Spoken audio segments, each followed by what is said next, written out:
তপনস কিচেনের বিশেষ নিবেদন তেতো ডাল গরম থেকে রেহাই পাওয়ার জন্য এবং এই গরমে ভালো খাওয়ার জন্য বানিয়ে ফেলুন বাড়িতে তেতো ডাল। নমস্কার, পয়লা বৈশাখের শুভেচ্ছা জানিয়ে আপনাদেরকে আমি আজ নতুন ধরনের এক রেসিপি নিয়ে এসেছি, তেতো ডাল। আমি তার জন্য নিয়ে নিয়েছি লাউ পিস পিস করে ধুয়ে কেটে নিয়েছি, করলা গোল গোল করে কেটে নিয়েছি, সঙ্গে নুন, আদা বাটা, বাড়ির মুগ ডাল আমাদের গ্রাম থেকে এসেছে, সঙ্গে তেজপাতা, 5 ফোড়ন, 2টো শুকনো লঙ্কা, আর নিয়ে নিয়েছি একটা বাটিতে সামান্য পরিমাণে চন্দুনি বা রাঁধুনি। তো চলুন আজকে শুরু করি তেতো ডালের রেসিপি। কীভাবে বানাতে হয় আপনাদেরকে আমি দেখাবো এবং বাকি যে মশলাগুলো আমি নেব সেগুলো আমি আপনাদেরকে পরে আস্তে আস্তে ধীরে ধীরে জানিয়ে দিচ্ছি। এই তেতো ডাল আপনাদের জন্য ভীষণ ভালো লাগবে, যারা উচ্ছে খেতে ভালোবাসে না তাদের নিশ্চয়ই ভালো লাগবে। এবং এটা নতুন ধরনের এক রেসিপি, লাউ দিয়ে করলা দিয়ে তেতো ডাল। তো চলুন শুরু করা যাক।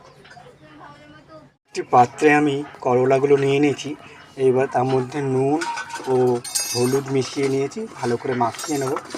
এইবারে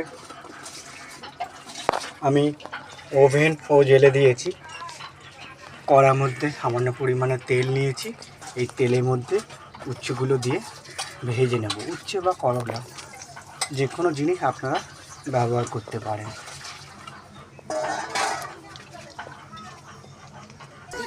দেখুন উচ্ছেগুলো আমি মিডিয়াম আকারে বেশি ভেজে নিয়েছি, বেশি কড়া করে ভাজিনি।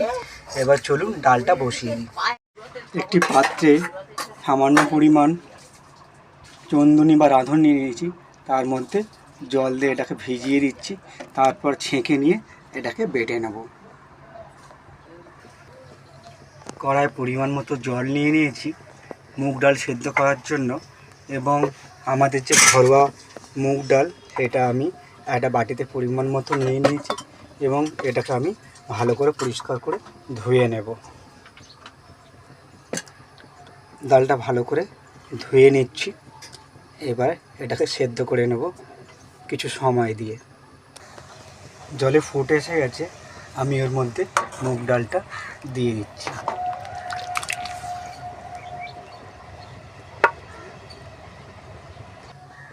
ডালটা এবার একটু ফুটে যাক, একটু নরম হয়ে গেলে তারপরে আমি এর সঙ্গে লাউটা অ্যাড করব।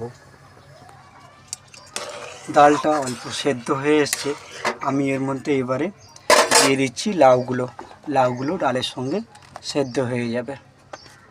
লাউটা খুব একটা কচি নয়, কিন্তু তাড়াতাড়ি সেদ্ধ হয়ে যাবে, অসুবিধা নেই।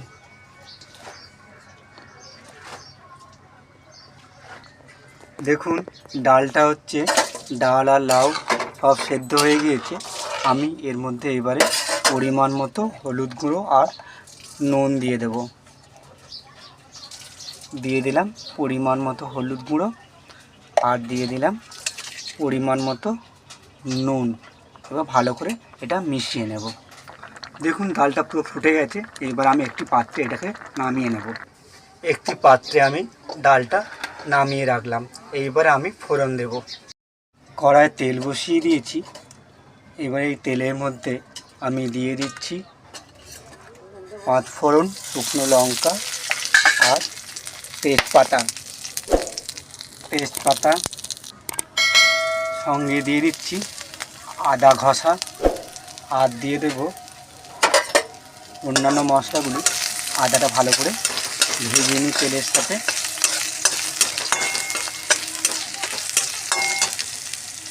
সঙ্গে দিয়ে দেব চন্দুনি বাটা, পরিমাণটা অল্প দেবে, নাহলে তেতো হয়ে যাবে। মশলাটা কষা হয়ে গেছে, সেদ্ধ ডালটা এর মধ্যে দিয়ে দিচ্ছি। ডালটা ফুটে গেছে, আমি ওর মধ্যে ভাজা করলা বা উচ্ছেগুলো দিয়ে দিয়েছি। এবার একটু ভালো করে মিশিয়ে নেব।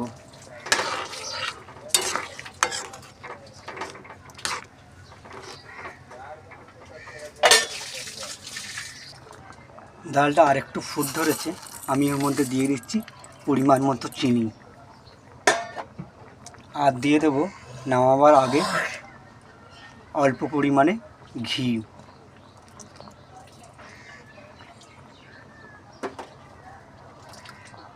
এবার ভালো করে এটাকে মিশিয়ে নেব।